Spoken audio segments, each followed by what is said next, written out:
Gapo, nandito si Kuya Junjun, no? Kuya, anong ginagawa mo? Gumagawa. Hollow blocks na number 6. Anong timplada mo dito, Kuya? Ratio mo? Ilang karatilya ang buhangin? Ang lupa mo? Isa. So, 4 na karatilya na buhangin, 1 karatilya na lupa. Ang molasses mo dito? Dalawa. So, parang kalating litro na molasses. Tapos, yung ilang sakong simento? Ilang pirasong palabas? 100. Ayan. So ulitin ko po mga idol, no. Si Kuya Junjun gumagawa po siya ng commercial na hollow block number 6. Ang ratio po ng buhangin niya dito mga idol ay 4 na karatilya na buhangin, 1 karatilya na lupa, yung dry sand na tinatawag.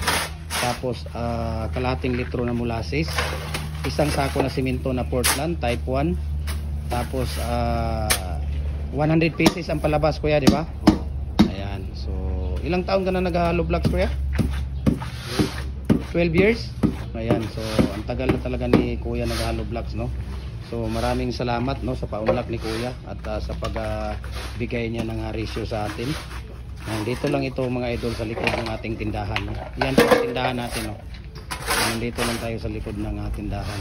So maraming salamat sa kay Kuya Junjun sa pagpapaunlak niya ng ating interview. Ayan. So thank you, Kuya, ha. Okay.